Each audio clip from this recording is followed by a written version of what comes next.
A chuva caía fina quando Davi empurrou a porta da pequena igreja do bairro. Ele não entrou para orar, nem para agradecer, nem para buscar alívio. Entrou para desafiar, com a dor virando orgulho e o orgulho virando crueldade. O salão estava quase vazio. Cadeiras alinhadas, um púlpito simples e silêncio. No fundo, Dona Célia limpava o chão, e o pano molhado fazia um som baixo. Davi avaliou o lugar como quem procura um alvo para descarregar tudo por dentro. E seus olhos pararam numa Bíblia antiga sobre uma mesinha de madeira. A Bíblia tinha capa gasta, cantos amassados e páginas cheias de marcas de oração. Davi riu sozinho, como se aquele livro fosse só um símbolo de gente fraca. É isso que sustenta vocês? Ele disse, alto, para ninguém e para o céu. Dona Célia ergueu o rosto, assustada, mas tentou manter a paz na voz. Boa noite, meu filho. Se você tá com dor, Deus pode te ouvir, ela falou. Davi se aproximou e pegou a Bíblia com força, girando o livro na mão. Se Deus ouve, então hoje ele vai ouvir o que eu penso desse papel. Ele caminhou até perto do púlpito, como se fosse dono do lugar. Jonas, ajudante da igreja, entrou nesse momento carregando caixas e parou na hora. Ei, por favor, não faz isso. Jonas pediu, firme, com os olhos suplicando. Davi encarou Jonas com desprezo, sentindo prazer em ter plateia. Vai me impedir? Vai chamar um anjo para me parar? Debochou, cuspindo palavras. Quando ele abriu o livro no meio, um vento frio atravessou o salão sem janela aberta. Dona Célia apertou o peito, como se tivesse lembrado de algo que ninguém via. Naquele mesmo instante, a luz do corredor piscou uma vez e voltou diferente. Não era escuridão, mas parecia que o ar tinha ficado mais denso, mais sério. Jonas sentiu um arrepio que não era medo, era aviso, como um toque na alma. Davi rasgou a primeira página, rindo, e o som do papel pareceu alto demais. Foi aí que uma presença silenciosa tomou o ambiente. Não de terror, mas de autoridade. Como se alguém invisível tivesse dado um passo à frente, com espada embainhada. E sem que ninguém visse ainda, o arcanjo Miguel já estava ali, observando. Davi segurou a Bíblia aberta e puxou mais uma folha, rasgando com raiva. O papel cedeu fácil, e isso fez ele se sentir mais forte do que realmente era. Tá vendo? Nada acontece. Nada! Ele gritou como se o céu fosse surdo. Jonas deu um passo à frente, mas Dona Célia segurou seu braço com cuidado. Não. Encosta. Tem coisa que a gente não compra briga. A gente ora. Ela sussurrou. Davi rasgou outra página, e o som ecoou como estalo num lugar sagrado. Só que dessa vez, o estalo veio acompanhado de um silêncio pesado demais. A porta da igreja fechou sozinha, devagar, sem ninguém tocar na maçaneta. Davi olhou de lado, incomodado, e tentou disfarçar o susto com outra risada. Uau! Truque de vento! Igreja velha é assim! Ele debochou, mas a voz falhou.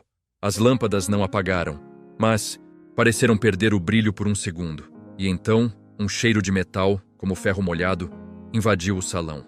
Jonas sentiu as pernas tremerem, e Dona Célia começou a orar baixinho.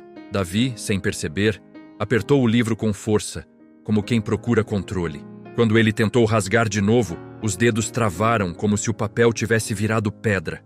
Davi puxou com mais força e nada. A página não se movia 1 milímetro. Que palhaçada é essa? Ele rosnou suando frio, olhando para as próprias mãos. Jonas arregalou os olhos, porque viu algo que Davi não queria admitir. Limites. Dona Célia levantou o rosto e sua voz saiu mais firme, como quem lembra uma verdade antiga. Tem hora que Deus não fala com barulho. Ele manda guarda, ela disse, tremendo. Nesse instante, uma sombra luminosa atravessou a parede, sem quebrar nada. O ar se abriu como se o espaço respirasse, e uma presença tomou o centro do salão. Não era um homem comum, era como fogo contido, disciplina viva, justiça em pé. As asas não batiam, mas estavam ali, imensas, como se segurassem o próprio ambiente. Jonas caiu de joelhos sem entender, e Dona Célia chorou em silêncio, reverente. Davi tentou dar um passo para trás, mas o corpo não obedeceu direito. A voz que veio não gritou, mas fez o chão parecer ouvir. Chega! E então Davi viu o arcanjo Miguel diante dele, com um olhar que atravessava a mentira. Davi abriu a boca para xingar, mas a língua pesou como chumbo. O orgulho tentou subir, só que algo maior esmagava a coragem dele por dentro. Ele olhou para a porta fechada, para Jonas ajoelhado, para Dona Célia chorando. E voltou os olhos para aquela figura que não precisava provar nada a ninguém.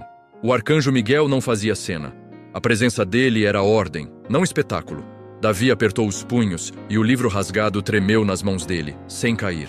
E o medo, pela primeira vez, venceu a arrogância no rosto de Davi. Você não rasgou o papel. A voz de Miguel veio como sentença, sem raiva. Você rasgou memórias de gente que aprendeu a sobreviver orando. Davi tentou reagir com sarcasmo, mas só saiu um som seco, humilhado. Miguel deu um passo e o ar pareceu recuar para abrir caminho. Você veio ferir o que é santo porque não suportou a própria ferida. Davi engoliu em seco e uma lágrima escapou sem permissão, queimando o rosto. Jonas, tremendo, percebeu que o céu não estava ali para destruir, e sim revelar. Miguel olhou para a Bíblia e as páginas rasgadas flutuaram devagar no ar. Uma a uma, as folhas se alinharam como se obedecessem a um comando invisível. Davi viu aquilo e o coração disparou, porque não era truque, era realidade. O arcanjo Miguel tocou o ar e as folhas voltaram ao lugar como se fossem curadas. Mas os rasgos não sumiram totalmente. Ficaram marcas, como cicatrizes de aviso. Cicatriz também prega, Miguel disse, e Davi sentiu a frase atravessar sua alma. Dona Célia apertou as mãos e sussurrou. Obrigada, meu Deus. Miguel então encarou Davi como quem lê um livro fechado há anos. Você perdeu alguém, ele afirmou, e Davi empalideceu na mesma hora. Jonas arregalou os olhos, porque ninguém ali sabia do passado daquele homem. Davi tentou negar, mas a garganta apertou e o corpo tremeu como criança. Você culpou Deus e decidiu se vingar de Deus, ferindo o que ele representa. Miguel não levantou a espada. Ainda assim, Davi sentiu como se estivesse desarmado. Hoje, a verdade vai te alcançar e vai doer. Antes de te libertar, Davi tentou dar um passo para trás, mas tropeçou e caiu sentado no chão frio. O peito dele apertou como se uma mão invisível segurasse o ar que ele respirava. Ele levou a mão ao coração, não de dor física, mas de pânico puro, sem explicação. Jonas correu para ajudar, mas parou no meio do caminho, como se algo o impedisse. Miguel não se movia, porém tudo parecia sob controle dele, até o silêncio. Davi abriu a boca e soltou um grito baixo porque começou a ouvir. Vozes. Não vinham do teto, nem das paredes, vinham de dentro dele. Eram lembranças que ele tinha enterrado. O hospital, o cheiro de álcool, o corredor branco, a mãe dele chorando, uma oração desesperada e ele mandando ela calar a boca. A notícia chegando como martelo e ele prometendo que nunca mais pisaria numa igreja. O algo assustador não era um monstro aparecendo, era a verdade abrindo os olhos dele. Cada página rasgada parecia virar um espelho, refletindo um pedaço do que ele negava. Davi tentou tapar os ouvidos, mas não adiantava, porque a cena estava na alma. E no centro da lembrança, ele se viu culpando Deus por escolhas que não eram de Deus. Miguel falou de novo, e a voz dele parecia organizar o caos como um juiz no tribunal. Você quer culpar o céu para não encarar o chão que você mesmo pisou. Davi chorou, e o choro veio feio, quebrado, humilhante, como alguém desabando por dentro. Dona Célia se aproximou um pouco, sem medo do anjo e sem nojo do homem. Deus não te trouxe aqui para te esmagar, meu filho. Trouxe para te acordar, ela disse. Davi olhou para a Bíblia, para as marcas do rasgo, e sentiu vergonha que queimava. Mas ainda assim, ele tentou endurecer. Então por que ele deixou acontecer? Foi quando Miguel ergueu a mão e o salão pareceu ficar mais frio, mais sério, mais real. No ar, como um reflexo, surgiu a imagem de um quarto antigo, iluminado por vela. Davi viu o próprio avô, anos antes, orando com aquela mesma Bíblia nas mãos. Viu o avô pedindo proteção pela família e citando o nome de Davi em lágrimas. A visão mudou. Mostrou uma noite de assalto que Davi nem lembrava mais direito. Mostrou um homem armado indo até o quarto dele e recuando, pálido, como se visse alguém. Davi engoliu em seco. O assustador agora tinha forma. O passado provava que ele foi guardado. Davi ficou encarando a visão como quem perdeu o chão e encontrou um abismo. A garganta dele secou e as mãos tremiam. Agora sem raiva, só sem defesa. Eu podia ter morrido. Ele sussurrou como se estivesse falando com o vazio. Miguel baixou a mão e a imagem sumiu, deixando só o silêncio da igreja. Você foi guardado mais vezes do que percebeu, disse o arcanjo, sem orgulho na voz. Mas proteção não é permissão para blasfemar, é convite para voltar. Jonas respirou fundo, e Dona Célia se aproximou mais um passo com ternura. Davi olhou para a Bíblia e viu as cicatrizes nas páginas como feridas abertas. Vergonha subiu e ele quis fugir, mas a porta continuava fechada, firme. Miguel não ameaçava. Ainda assim, o ambiente inteiro parecia exigir verdade. Eu odeio Deus, porque eu me senti abandonado, Davi confessou, quebrado. Dona Célia chorou de novo, não de medo, mas de compaixão por aquele homem. Miguel respondeu: você confundiu silêncio com ausência. Confundiu dor com sentença. E Davi percebeu que a própria revolta era uma oração torta que nunca terminou. E agora? Davi perguntou com a voz pequena, como alguém voltando a ser filho. Miguel olhou para Jonas, depois para Dona Célia e voltou para Davi.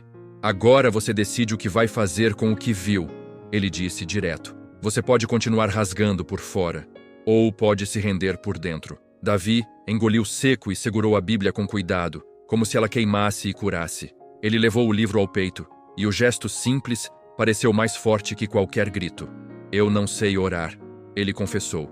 E isso foi o começo de uma mudança. Dona Célia colocou a mão no ombro dele e falou baixinho: fala como você consegue. Jonas se ajoelhou ao lado, não como superior, mas como irmão, compartilhando o peso. Davi fechou os olhos e, em meio ao choro, as palavras saíram falhas, sinceras. Se o Senhor existe, me perdoa. Eu tô cansado de lutar contra o céu. O ar ficou leve de um jeito inexplicável, como depois de uma tempestade. A porta da igreja destrancou com um clique suave e as luzes voltaram ao normal. Quando Davi abriu os olhos, Miguel já não estava visível, mas a presença ficou como promessa. Davi ficou alguns segundos parado, como se não reconhecesse o próprio corpo em paz. A Bíblia ainda estava nas mãos dele, e ele a segurava com cuidado, sem aperto. Dona Célia pegou um pano limpo e começou a recolher os pedacinhos que tinham caído. Mesmo com as páginas curadas, alguns fragmentos tinham ficado no chão, como prova. Jonas abriu a porta e deixou o vento entrar. Agora, morno, quase acolhedor. Davi olhou para a rua e pensou em fugir, mas algo nele não queria mais correr. Ele respirou fundo e falou baixo: eu preciso consertar o que eu fiz. Dona Célia apontou para um banco e fez sinal para ele se sentar. Consertar começa aqui, ela disse, tocando o peito dele com duas palavras. Davi sentou e o silêncio entre os três virou um lugar seguro. Não ameaça. Jonas trouxe água e Davi tomou como quem volta do deserto devagar. Só que, por trás da calma, uma sensação estranha continuava, como se alguém observasse. Não era medo, era responsabilidade, como quando a gente sabe que foi visto por Deus. E então Davi percebeu. O assustador não tinha terminado, só tinha mudado de forma. As mãos dele começaram a arder, bem onde ele tinha puxado e rasgado as páginas. Ele abriu as palmas e viu marcas finas, vermelhas, como cortes de papel profundos. Não sangravam, mas queimavam, lembrando cada rasgo como uma assinatura de culpa. Davi tentou esfregar, mas a ardência aumentou e ele fechou os olhos de dor. Jonas se assustou e foi pegar um pano, mas Dona Célia balançou a cabeça. Isso não é para matar, é para ensinar, ela murmurou com respeito. Davi entendeu que algumas lições não somem rápido, porque precisam virar mudança. Ele olhou para a Bíblia e pela primeira vez não viu um inimigo, viu um chamado. A voz de Miguel ecoou na memória dele, clara como lâmina. Cicatriz também prega. Davi engoliu o choro e falou: eu vou pedir perdão para Deus e para quem eu feri. Dona Célia assentiu e disse que no dia seguinte o pastor chegaria cedo. Jonas, ainda emocionado, perguntou: você vai voltar mesmo ou isso foi só susto? Davi encarou as próprias mãos marcadas e respondeu com firmeza nova: vou voltar. E lá fora a chuva finalmente parou, como se o céu tivesse encerrado a audiência. Naquela noite, Davi não conseguiu dormir, mesmo com o corpo exausto. As mãos ardiam em silêncio, e a memória do salão voltava como filme repetido. Ele tentou se convencer de que foi imaginação, mas o coração não deixava mentir. Quando fechava os olhos, via a Bíblia se recompondo e sentia o peso da voz. Chega. Virou de um lado, virou do outro, e a madrugada foi ficando mais fria dentro do quarto. Então, o abajur piscou uma vez, e a casa inteira pareceu prender a respiração. Davi sentou na cama, porque percebeu que não estava sozinho. O quarto não ficou escuro. Ficou sério, como se o ar ganhasse forma. Uma presença ocupou o canto perto da porta, invisível por um segundo, real no seguinte. Davi sentiu o mesmo cheiro de metal, como ferro molhado, e o estômago revirou. Ele quis chamar alguém, mas a voz travou, igual tinha travado na igreja.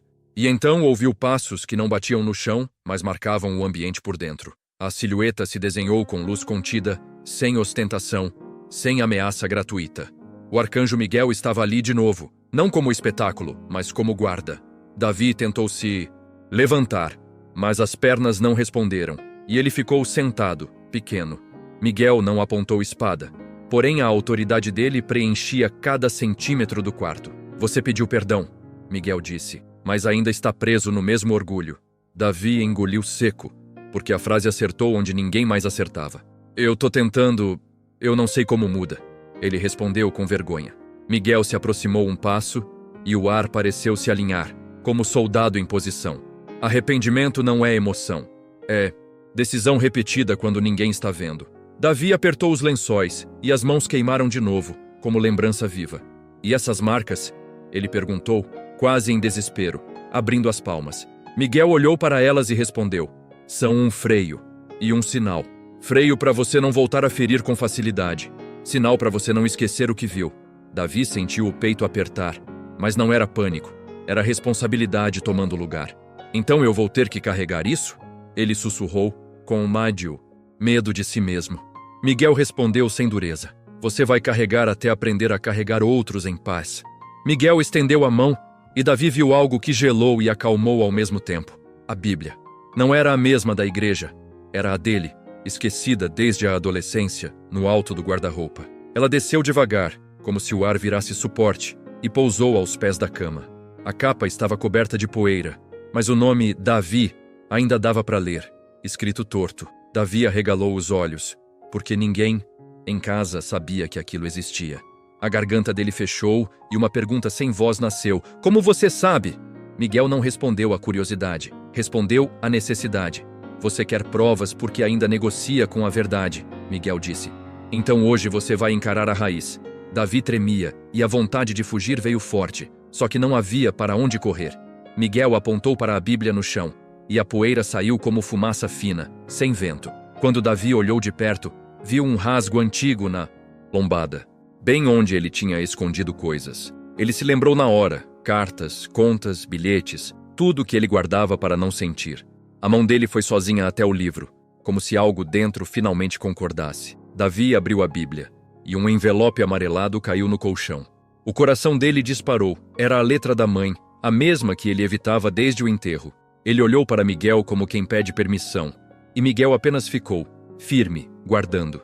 Davi abriu o envelope com dedos que queimavam e leu em voz baixa, falhando. Meu filho, se um dia você odiar Deus por minha causa, lembra. Ele me sustentou quando você não viu. A frase cortou Davi por dentro, não como condenação, mas como verdade pura. Ele chorou, porque percebeu que tinha transformado saudade em arma. Miguel falou só o necessário. Agora você sabe onde começa a sua guerra. Davi segurou a carta no peito e, entre soluços, disse: Eu não quero mais lutar. O quarto pareceu respirar de novo, como se a casa inteira aliviasse um peso velho. As marcas nas mãos arderam uma última vez, forte, e depois ficaram mornas. Miguel se virou para a porta e a presença dele começou a se afastar sem pressa. Antes de sumir, deixou uma sentença que era também caminho. Honre o que ela te ensinou. Volte. E Davi ficou ali, com a Bíblia, a carta e uma decisão que finalmente tinha rosto. De manhã, Davi saiu antes do sol esquentar a rua, com a Bíblia antiga numa sacola. As mãos ainda mostravam as marcas, finas, agora sem dor, só presentes, como lembrete. Ele parou em frente à igreja e ficou alguns segundos olhando a porta, respirando pesado. Não era medo do prédio, era medo de si mesmo, de voltar a ser quem era ontem. Jonas varria a calçada e, ao ver Davi, largou a vassoura devagar, sem pressa de cobrar. Davi levantou a sacola, meio sem jeito, e disse: Eu vim, como eu falei. Jonas assentiu. Então entra. Um passo já é oração. Lá dentro, o pastor estava com Dona Célia, organizando umas coisas simples do culto. Quando viu Davi, o pastor não fez cara de vitória nem de acusação, só de atenção. Davi engoliu seco e colocou a Bíblia antiga no banco, ao lado da Bíblia da igreja. Eu rasguei e eu desrespeitei. Ele começou, a voz tremendo. Eu não vim pedir desculpa para parecer bom. Eu vim porque eu vi o que eu fiz. Dona Célia apertou as mãos emocionada e o pastor apenas disse: fala tudo, sem atalho. E Davi, pela primeira vez em anos, não tentou se proteger com ironia. Ele contou do hospital, do dia em que perdeu a mãe, do ódio crescendo em silêncio. Contou da noite na igreja, do livro voltando ao lugar, das cicatrizes, da carta. O pastor ouviu até o fim, sem interromper, como quem segura alguém na beira do abismo. Quando Davi terminou, o pastor abriu a Bíblia no Salmo e leu um trecho devagar. Depois, olhou para Davi e falou: você não precisa entender tudo hoje. Precisa ser honesto hoje. Jonas respirou aliviado, porque viu que não era só um susto, era quebrantamento real.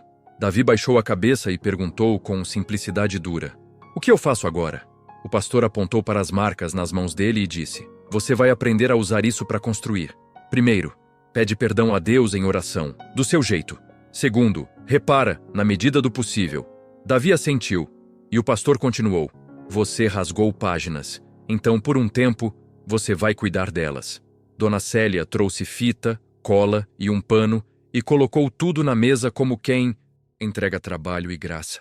Davi sentou e começou a juntar as folhas com calma, tremendo, mas presente. Cada pedaço colado parecia devolver um pouco de dignidade para ele. Não por merecimento, por decisão. E enquanto trabalhava, Davi entendeu. O milagre maior não foi o anjo aparecer, foi ele ficar.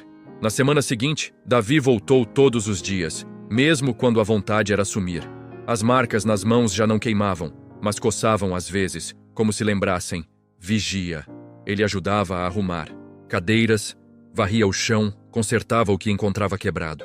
Só que por dentro a batalha era outra. A cabeça dele ainda tentava diminuir tudo. Foi estresse, foi medo, foi coincidência.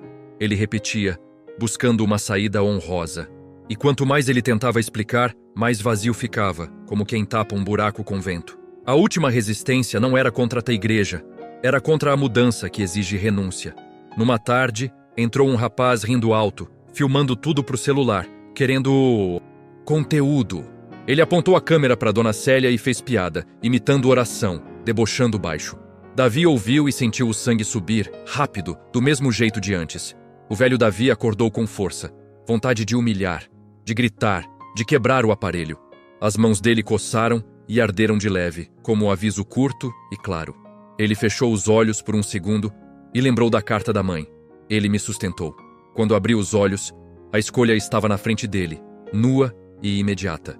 Davi caminhou até o rapaz e ficou entre ele e Dona Célia, sem agressão, mas firme. Desliga, ele disse, numa voz baixa que não pedia favor. O rapaz riu. Quem é você? Segurança da fé? Davi respirou fundo, e por dentro a raiva tentava tomar o volante, mas não tomou. Eu sou alguém que já foi pior que você, Davi respondeu, olhando direto. E eu tô aqui para não deixar você fazer com ela o que eu fiz. O rapaz hesitou, porque não viu ameaça. Viu verdade, e isso assusta mais que briga. O rapaz baixou o celular, meio sem graça, e saiu resmungando, procurando outro lugar. Dona Célia olhou para Davi e, com os olhos cheios d'água, disse: Obrigada, meu filho. Davi ficou parado, sentindo algo diferente. Não era orgulho por vencer, era alívio por não ceder. Ele olhou para as mãos e percebeu que, daquela vez, não arderam. Ficaram quietas. Como se o sinal dissesse: é assim. Jonas chegou perto e falou baixinho: Você mudou mesmo. Davi respondeu simples: Eu tô mudando. E eu não quero voltar a rasgar nada, nem por fora, nem por dentro.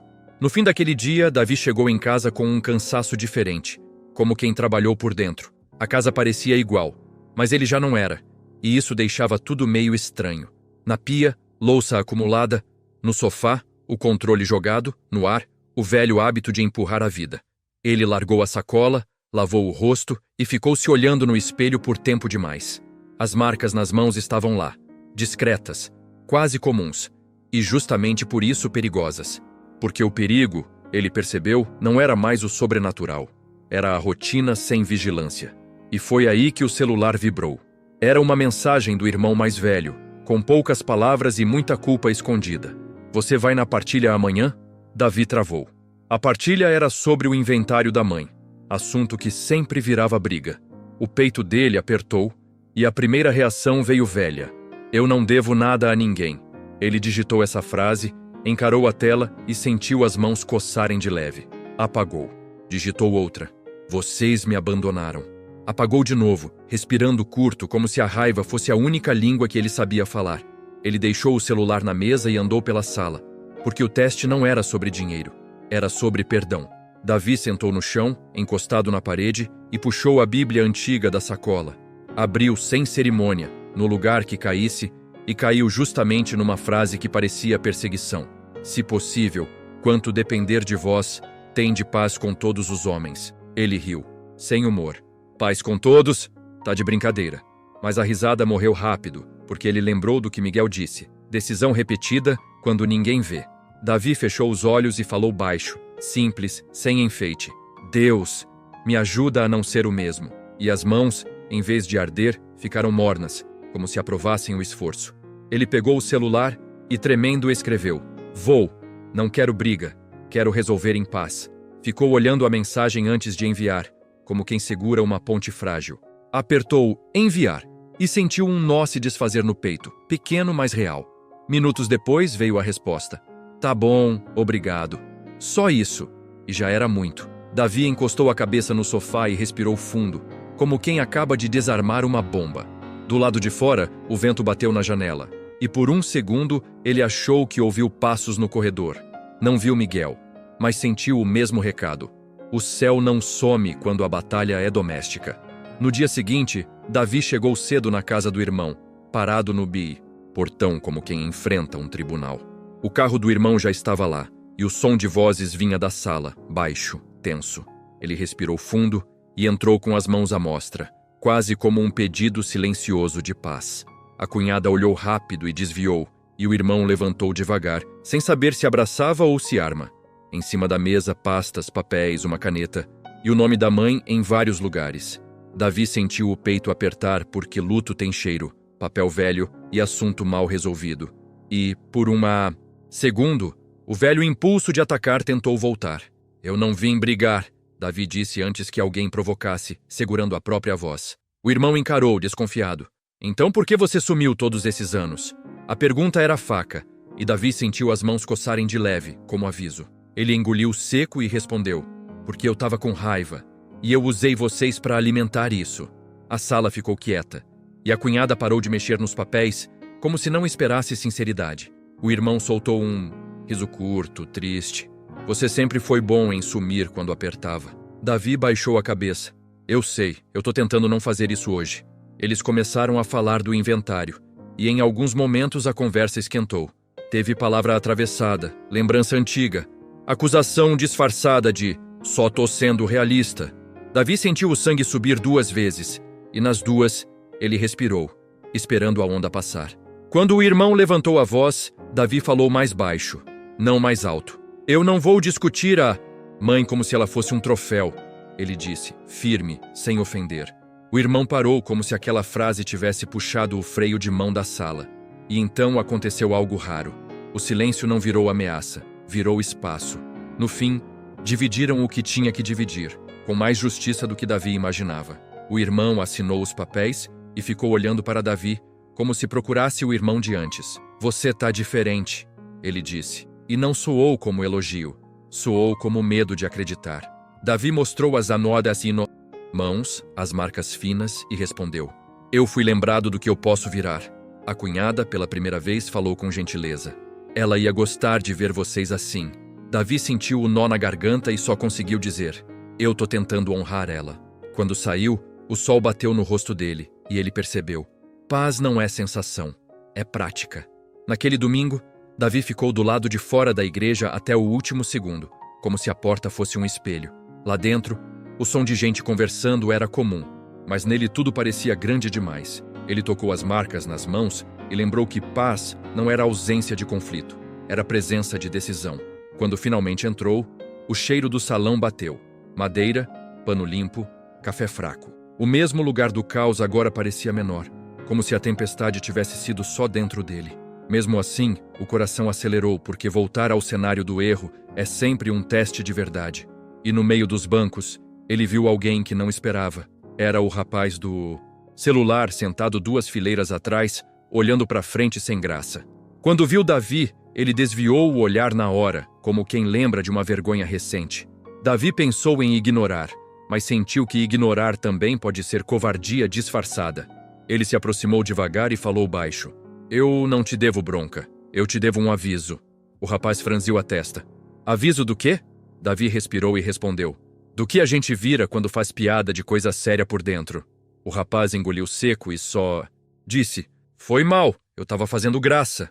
Davi assentiu: "Eu também já fiz, só que o preço é alto." O culto começou simples, sem clima de espetáculo, e isso foi o que mais mexeu com ele. Na hora da leitura, o pastor abriu a Bíblia e pediu que todos ficassem de pé. Davi levantou e as mãos dele tremeram, não de medo, de memória. Quando o texto falou de restauração, ele sentiu como se aquela palavra tivesse endereço. Dona Célia, lá na frente, cantava baixinho com os olhos fechados, inteira no que fazia. Jonas olhou para Davi de canto e sorriu pequeno, como quem diz: "Você tá aqui." E Davi percebeu que naquele momento, a maior prova era a normalidade. Deus trabalhando sem barulho. No fim, o pastor chamou quem quisesse oração, e Davi sentiu a perna pesar. A vergonha tentou segurar ele no banco, sussurrando: "Vão lembrar do que você fez." Mas ele levantou mesmo assim, porque não dá para curar escondido para sempre. Caminhou até a frente e parou, sem discurso pronto, só com o coração aberto. O pastor colocou a mão no ombro dele e orou curto, pedindo firmeza e constância. Davi fechou os olhos e, por um instante, sentiu o mesmo silêncio cheio da noite em que Miguel apareceu. Quando abriu os olhos, não viu anjo nenhum, viu gente. E entendeu que também era assim que Deus guarda.